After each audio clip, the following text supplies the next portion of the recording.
Sejam todos bem-vindos à Faculdade Netcom.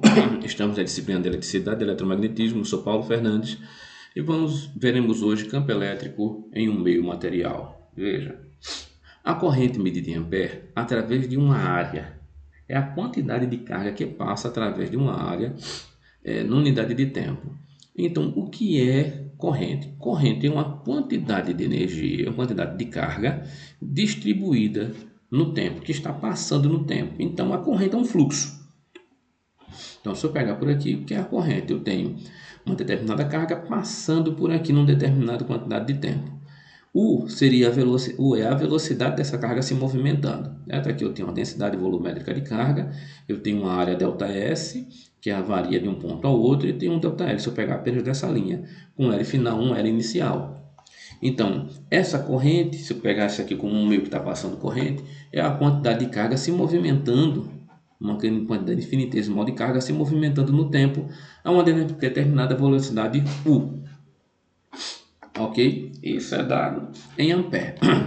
Assim, para uma corrente de 1 ampere, a carga está sendo transferida a uma taxa de 1 coulomb por segundo. Então, 1 coulomb, carga é dada em coulomb, o tempo é dado em segundo, 1 coulomb por segundo, eu vou ter 1 ampere.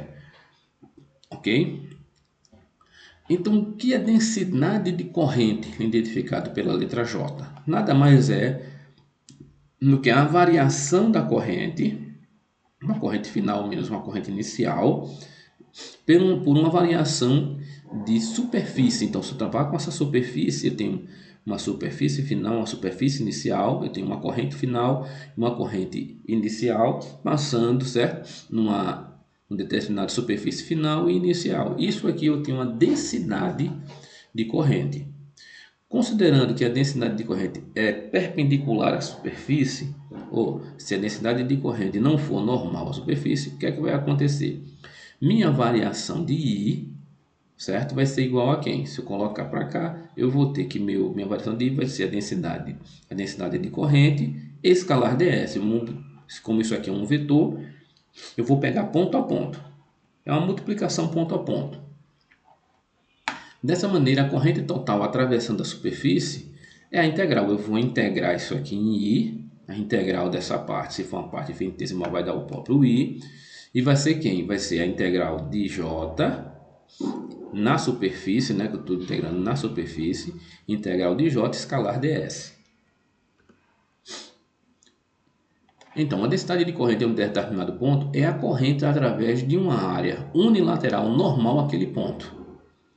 Então, eu posso ver de algumas formas, certo? Eu posso ver minha densidade de corrente como sendo a densidade volumétrica de carga se movimentando no tempo, fez uma velocidade U. Tem a densidade volumétrica de carga passando no tempo, também posso ver isso. Então, a corrente I é a corrente de convecção e J é a densidade de corrente de convecção em ampere por metro quadrado. Então, estou olhando uma área, uma superfície, ampere por metro quadrado. E se eu olhar isso num condutor perfeito? E o que é um condutor perfeito? Um condutor perfeito é um meio no qual não pode conter um campo eletrostático em seu interior. Então não pode ter carga parada lá, as cargas sempre estão em movimento. Eu não tenho carga parada.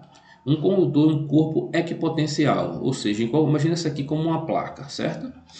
Onde eu medir aqui vai ter o mesmo potencial. O potencial daqui desse ponto é igual a esse, que é igual ao do meio. É igual em todos os pontos. É uma superfície equipotencial. Ok? Eu tenho o mesmo potencial em todos os pontos. Então, no meu campo elétrico, um menos gradiente de V vai dar zero. Assim, meu campo elétrico é zero, minha densidade volumétrica de carga aqui dentro também é zero, e minha tensão de A a B também é zero. Lembrando, meu V de A a B, se eu considerar isso aqui como tensão, né, a diferença de potencial entre os pontos, é zero. Também eu posso analisar minha densidade de corrente, de convecção, né? Minha densidade de corrente de convecção nada mais vai ser do que meu sigma é. O de meu sigma é a condutividade desse material. Então, quão fácil é dos meus elétrons se movimentarem aqui dentro. Quanto mais fácil é a maior condutividade. Então, eu tenho a minha condutividade vezes o campo elétrico, eu tenho a minha densidade de corrente de convecção. Então, se eu tiver aqui, por exemplo, analisando aqui um cilindro, que é o material condutor. Então, os elétrons podem se movimentar. Ele tem uma permissividade, ok? Dada em Siemens. E o que é que eu vou ter? Eu tenho aqui o meu campo elétrico incidindo, tenho a minha corrente, ok? Veja a movimentação do elétron e o sentido convencional da corrente, do positivo para o negativo. Aqui eu tenho uma fonte de tensão, aqui eu tenho S, que é minha área transversal a esse, é a bitola, né? A área transversal desse fio, podemos contar como ficou desse cilindro. Quem vai ser meu campo elétrico? O meu campo elétrico vai ser essa tensão distribuída em L. Meu campo elétrico é a tensão distribuída em L, tensão dividido por L. Já a minha corrente de convecção vai ser quem? Vai ser a minha corrente pela área transversal. Veja, meu J também é sigma E, minha corrente de convecção. Então, meu I sobre S é igual a sigma E. Ou seja, quem é meu E? Meu E pode ser identificado como sigma V dividido por L. Veja, esse material ele pode também resistir à passagem dessa corrente. Tá vendo? Se ele pode resistir, eu tenho uma coisa chamada resistência. E aqui chegamos à lei de Ohm. Onde a lei de Ohm eu tenho que a minha resistência nada mais é do que a minha tensão dividido pela corrente. Mas quem é a tensão? L, ok? Quem é a minha corrente? E quem é a minha tensão? Se isso aqui for a corrente, que eu já tenho, né? Eu vou ter L dividido por sigma S. Então, quem seria a minha resistência? A minha resistência é ρC L dividido por S. Ou, tomando dessa forma, eu tenho quem é V? V é a integral de E dL. E quem é I? A integral de sigma E ds. Então, se eu tratar a minha tensão, tecnicamente, ela pode ser vista como uma quantidade de energia distribuída em uma determinada quantidade de carga. Uma quantidade de energia W em Joule, dividido por uma carga em Coulomb. Certo? Eu tenho minha potência. Quem vai ser a minha potência? Minha potência vai ser V vezes I. Então, se minha potência é V vezes I, eu vou ter quem? Meu I é uma quantidade, nós já vimos que é uma quantidade de carga distribuída pelo tempo. Então, se é um vezes o outro, carga em cima com carga embaixo eu corto, eu vou ter que minha potência nada mais vai ser do que uma quantidade de energia distribuída no tempo. Ou seja, é um fluxo. Se ele é um fluxo, eu posso ver ele em relação ao campo elétrico e a densidade de corrente. Então, vai ser a integral do campo elétrico pela densidade de corrente em V. Aqui, ó, eu estou vendo quem é a minha energia. Vai ser dP por dV, E vezes J, que dá sigma vezes E ao quadrado, porque também é sigma E. A escalar de E é escalar J. Como o J é sigma E, eu vou ter sigma vezes E ao quadrado. Quem é o meu P? Meu P vai ser a integral de E vezes a integral de E em L, vezes a integral de J em S, que vai ser igual a V vezes I. Ou seja, meu P nada mais vai ser do que VI. Ou, se eu fizer tudo em relação a I, vai ser I ao quadrado R. Ou RI ao quadrado, como se queira dizer. Mas veja, eu tenho que a minha resistência, ela diz respeito ao tamanho do... Ela vai ser maior quanto maior for o comprimento do meu fio, certo? Do meio que eu estou vendo. E ela é inversamente proporcional à área transversal, ou seja, quanto mais grosso for o fio, menor a resistência. E quanto mais fino for o fio, maior a resistência. Então, nós vamos ver aqui a polarização de um átomo visto dessa forma. Então, com campo elétrico zero, eu tenho essa distribuição. Veja, se eu tiver um campo elétrico, eu estou guiando para algum local a minha carga. Ela está sendo guiada para algum lugar, ok? Então, se eu somar isto mais isto, eu tenho uma carga já indicada de para onde ela vai, com uma direção. Então, eu tenho a polarização de uma molécula polar. Eu tenho aqui um dipolo permanente, na letra A, onde meu campo elétrico é zero. Eu tenho um alinhamento de dipolo permanente, no qual o meu campo elétrico é diferente de zero. Tá vendo? Então vamos, quem vai ser minha potência? Vai ser o limite do somatório de 1 a n da minha carga, do somatório das minhas cargas distribuído num determinado volume, com esse meu volume tendendo a zero. Assim, meu ρV nada mais é do que menos o divergente de P, divergente da minha potência. Ok? Lembrando que eu tenho a minha força, que a minha força vai ser Q, a carga vezes o campo elétrico. Isso no sistema polarizado. Aonde eu quero chegar? Eu quero chegar aqui. Se eu considerar, no caso de dielétricos, meios que eles têm, dielétrico é um meio que tem permissividade. É permitido que as cargas, certo? É permitido que as cargas não apenas se movimentem, mas que eu tenho a influência dessas cargas nesse meio. Então, se eu tenho influência dessas cargas, eu tenho uma permissividade, eu tenho um dielétrico. Assim, minha intensidade, certo? Minha densidade de campo elétrico vai ser meu εE, que nós já vimos, somado a um determinado P. Ok? Então, esse meu P, essa minha potência, nada mais é do que um XE, que é chamado de suscetibilidade elétrica do material, vezes ε0E. Ok? Que ele coloca aqui, ó, é aproximadamente a medida de quanto o dielétrico é susceptível ou não, ou sensível a campos elétricos. Então eu vejo a minha permissividade mais a suscetibilidade ou a sensibilidade do material ao campo elétrico. Então materiais dielétricos que são utilizados na confecção de placas de circuitos, eles têm permissividade para poder passar o campo elétrico naquele material. Por exemplo, o FR4 tem permissividade aproximadamente de 4,4. E nós vamos ter outros materiais que têm permissividades menores, são mais caros, por exemplo, como o Duroide. Uma placa de Duroide de 20 por 20 pode ser comprada por até R$1.000, dependendo da qualidade daquele material. Se ele é isotrópico, ele é igual em todas as pontas, em todos os meios, né? Se ele vai ter a mesma permissividade em todos os locais da placa. Dependendo da qualidade do material, pode ser bem caro no dielétrico. Ok? Assim, eu vou chegar da mesma forma que meu D vai ser o meu εE. Agora meu ε é diferente. Meu ε agora ele é composto, minha permissividade ou constante dielétrica, ele é composto de duas partes. Um ε0, que é o do ar, multiplicado por um εr. Esse εr é a permissividade relativa do meio e ε é a permissividade do dielétrico. Ok?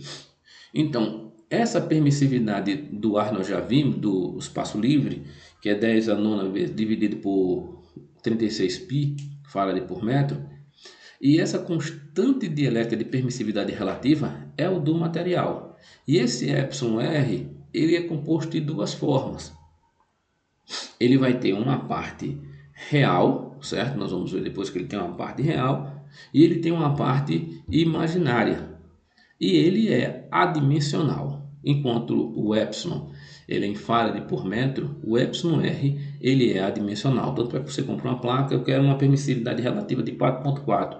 4,4 o quê? Não, 4,4 apenas, ok? Nós vamos ter dielétricos ideais, mas nós temos como ver, como medir, se aproximar esse valor desse dielétrico. Ó. Quando o campo elétrico no interior de um dielétrico é suficientemente elevado, ele começa a arrancar os elétrons das moléculas e o dielétrico torna-se um condutor.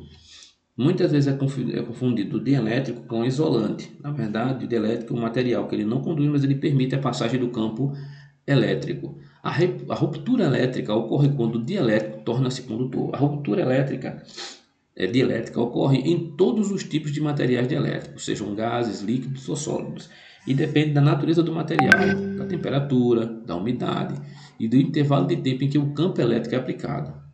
O menor valor de campo elétrico para o qual essa ruptura ocorre é chamado de rigidez dielétrica do material. Então, o material ele tem uma resistência elétrica, uma rigidez dielétrica, e é medido pelo máximo campo que o dielétrico consegue suportar. Ok? Então, nós temos dielétricos lineares, isotrópicos e homogêneos. Então, um material é dito linear, se D varia linearmente com o campo elétrico. Então, se a densidade de campo elétrico varia com o campo elétrico, ele é linear. E caso contrário, não. Os materiais epsilon e sigma não variam na região avaliada, são ditos, quando não variam nem o epsilon nem o sigma, eles são ditos homogêneos, ele é igual em todas as partes. Eles são heterogêneos se a minha permissividade ela depende das coordenadas espaciais, depende de onde eu estou. Se eu estiver, por exemplo, se aqui for uma placa, eu estiver aqui, ele vale um valor, aqui ele vale outro, eles são heterogêneos, certo? No caso da atmosfera, a permissividade ela varia com a altitude. Ela vai variando com a altitude. Materiais em que D e E estão na mesma direção, eles são isotrópicos e têm as mesmas propriedades em todas as direções, não importa em que ponto eu estou vendo, ok?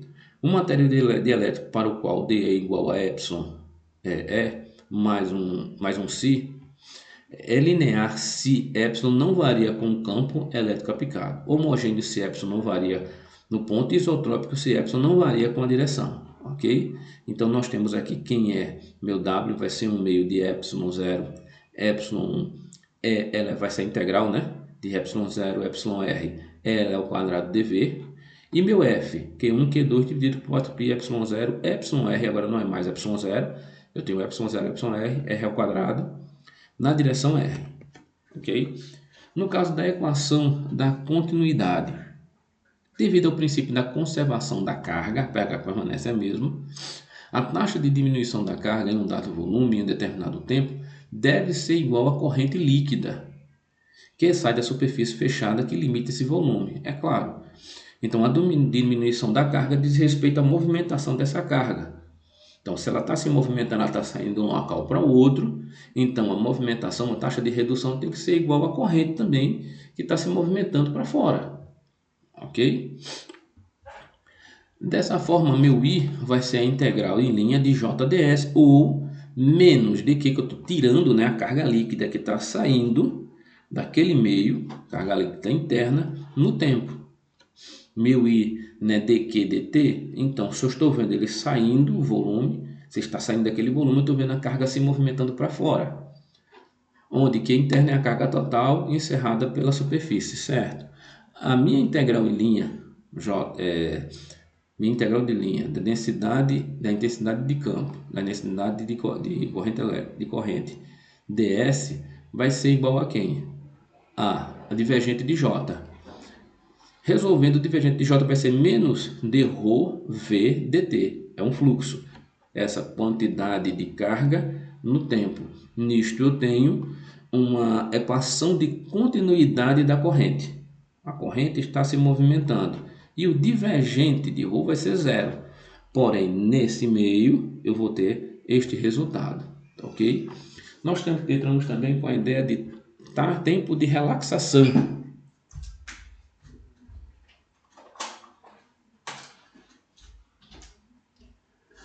Que é o tempo em que uma carga no interior de um material leva para decair a E elevado a menos 1.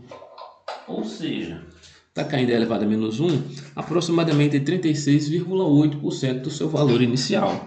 Eu tenho o valor inicial e esse tempo de relaxação é a taxa no qual essa carga ela vai caindo com o tempo. Ok?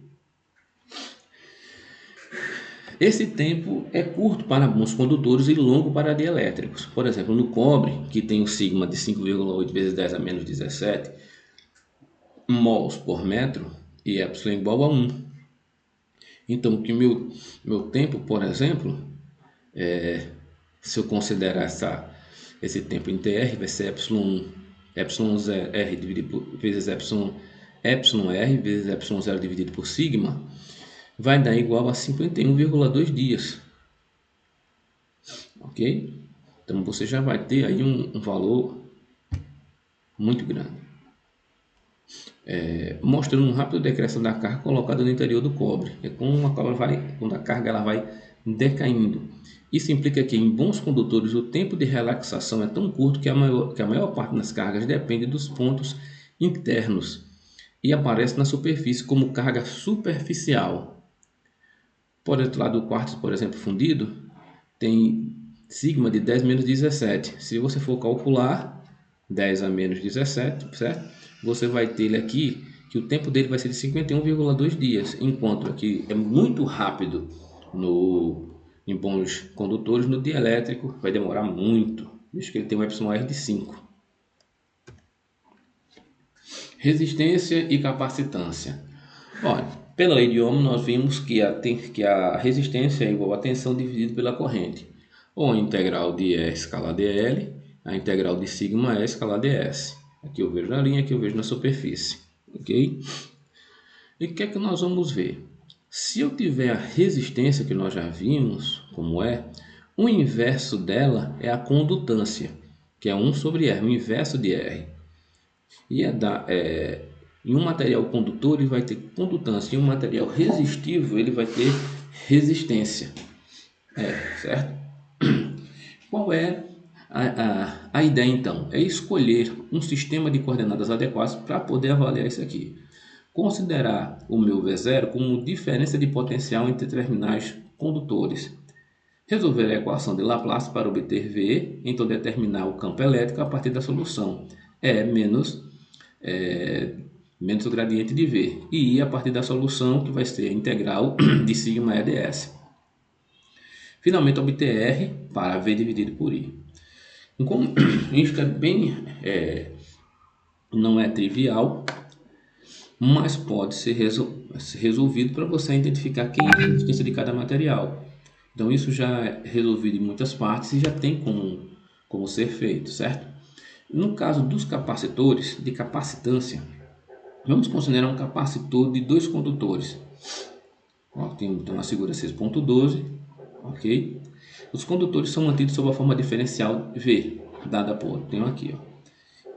Então, meu V vai ser V1 menos V2, a integral de menos de 1 a 2, de 2 a 1, né? Menos a integral de E dl, onde é o campo elétrico existente entre os condutores. Então, aqui o condutor 2, e tenho o campo elétrico, onde o condutor 1 está carregado positivamente e o condutor 2 está carregado negativamente. Ok?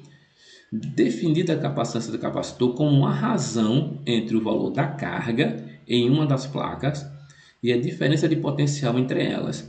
Então, se elas tiverem cargas iguais, porém diferentes, eu posso definir a capacitância como a carga dividido pela diferença de potencial, pela tensão entre elas. A carga vai ser, o epsilon é constante, então vai ser meu epsilon vezes a integral em linha de E ds, e meu V é a integral de E escalar dl, certo? O sinal negativo de V que eu estou encontrando foi desconsiderado, porque estamos interessados no valor absoluto de V e não na direção que V está indo, de um ponto ao outro.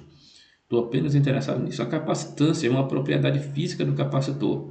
Ela é medida em Faraday. C pode ser obtido para qualquer capacitor de dois condutores. Ok? E quais são os métodos utilizados? Assumindo um valor de Q da carga e determinando o potencial, certo? A tensão, em termos de Q, utilizando a lei de Gauss, e assumindo o valor de V determinado em Q em termos de V, utilizando a solução da equação de Laplace. Mas a capacitância em si, se observar essas duas placas, certo? Carregadas, vai ser o quê? Uma determinada quantidade de carga dividida pela tensão entre elas. Para isso eu preciso de um campo elétrico, tudo em relação ao campo elétrico. No caso do capacitor de placas paralelas, eu tenho que meu ρ, essa minha densidade de superfície de carga, vai ser quem? Vai ser a minha carga dividido pela minha superfície, certo? Dividido pela minha área, que estão separadas por uma distância d. Ok? Então estou considerando Q1 e Q2 com cargas de mesmo valor, mas de sinais diferentes. Então a minha carga Q distribuída no nossa determinada superfície. Aqui eu tenho o dielétrico, eu tenho uma placa 1, tenho uma placa 2, certo? Então o meu campo elétrico entre essas placas e eu vou ter a minha capacitância. Nós já vimos que essa capacitância é dada pela carga dividida por V, ou seja, minha permissividade por S, dividido por D, que é a distância entre as placas. Permissividade vezes a superfície dividido pela distância entre elas. No caso do meu εr, vai ser meu C dividido por C0. E C0 é a capacitância com ar entre as placas, certo? E C é a capacitância das placas paralelas com espaço preenchido pelo dielétrico. Então, eu tenho meu εr. Se eu tiver a capacitância do dielétrico e tiver a capacitância do ar, eu tenho a permissividade relativa do material. Ok? Pronto. E aqui nós vamos ter os exercícios para que sejam realizados. Agradeço a todos pela participação.